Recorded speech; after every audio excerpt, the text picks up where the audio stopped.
Good morning. Good morning. Hang on. Sorry, there's something going wrong with this live stream. Yeah. There's an issue with Facebook streaming. I will come back to that at the end of this little chat if you don't mind.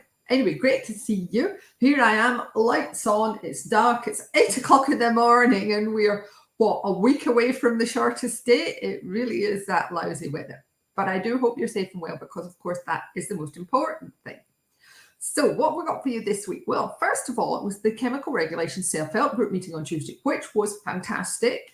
We had a great turnout. We had, I think, 39 people in the room, and then a further 30 people, maybe 31, if somebody didn't sign in with more details on their name on Zoom. But we had people on Zoom as well. It was really lively. And one of the things that came out for that, and bear with me a moment, I'll just put a link to the Self-Help Group website in case you're interested in our work. But one of the things that happened was that one of the attendees had a really interesting question for DEFRA, and they said, how do we get it in front of DEFRA? And I said, well, they might not answer because we're in Purda, but I put it in today's newsletter. So it's to do with the EU's deforestation regulations. And you might go, what in the name of all that's holy have DEFRA got to do with that? And the answer is, of course, Northern Ireland. Because apparently, in order to comply with the rules of the deforestation regulations, there needs to be a competent authority for it in each member state. And there's no word on who that competent authority is for Northern Ireland. So actually being able to meet the requirements of the deforestation regulation, if you're a business in Northern Ireland, are going to be very, very tricky. And it's kind of 6 months to go or less, and nobody's said anything, and nobody knows what's going on. Now, this is not the first time this kind of issue has cropped up, because we have the really weird situation with poison centre notification, where the Northern Ireland companies have to go through IUCLID and produce an IUCLID file in order to notify, but then they don't notify to competent authority in the EU, they notify to NPIS in Birmingham. That's on mainland GB. So it is possible to have a GB competent authority for Northern Ireland to comply with EU law. Are you with me? To which really old viewers will go, oh, we're with the Woolwich, but that's a very old TV advert. Anyway, so we're waiting to hear about that, and it is a nasty grey area. And one thing we know about the deforestation regulations, which have just cropped up in the last couple of weeks for me, is that it is complicated and annoying and easy to get wrong and bureaucratic, and frankly businesses need all the help they can get in dealing with it. So DEFRA, anybody who knows anything, if you know what is going on about a competent authority for the EU deforestation regulations for Northern Ireland, then we at Chemicals Coffee Town, TT Environmental, would be really pleased to hear from you. Although we do very much appreciate you may not be able to do that until after the general election. So that's it there. Now, if you are interested a bit more in this, and also some of the stuff we talked about in the self-help group, there's some interesting news from Adam Batting, for example, then you can sign up to the website for the newsletter, and that will give you access to the archive. Going back, you can see today's email newsletter when it comes out at 9:30. It's already scheduled, so you can't sort of bounce on it at the last minute. But you can see it once it's published at 9:30, and then you'll get the email newsletters every week going on. And you might think, well, why would I want to do that? And the answer is because there is so much more information that I give you in these little weekly videos. And did I mention the weekly infographic, the weekend read or watch? Don't forget the recipe.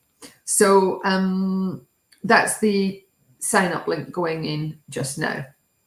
And as another thing, now where are we?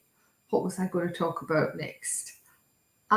Yes, good news, good science. Doesn't happen very often that some really good science gets in the public domain.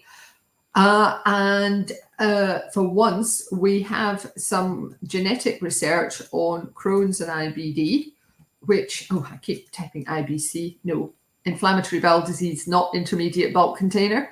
And there is now a genetic reason for why there's all that inflammation, which can lead to Crohn's or IBD.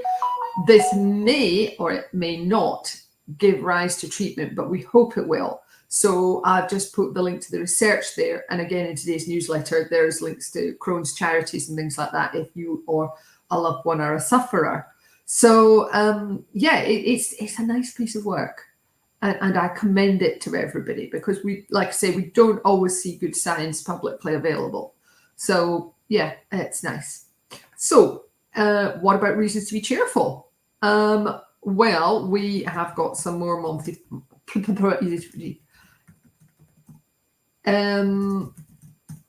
It's Monty Python again, and it is Army Protection Racket. Let me just get this up here for you. Now then, oh, sorry, it's, there we are. There, that's that link there. So hopefully you enjoy that. So thanks very much for watching. Really appreciate it. If for some reason you hang out on Facebook, would you mind very much liking the TT Environmental page there? Because remember the issue I had at the start of the video? It's because Facebook are only accepting live video streams if you've got 100 likes on your page, and we've got 74 at the moment. And every single video I've done has gone to Facebook, so that's like hundreds of videos, because I did them daily during lockdown, and it seems a shame to stop that tradition. So if you would like to help us out, if you were able to, if you're on Facebook, so I'm just putting a link. Please like our Facebook page to keep these videos on there, and I will put the link there.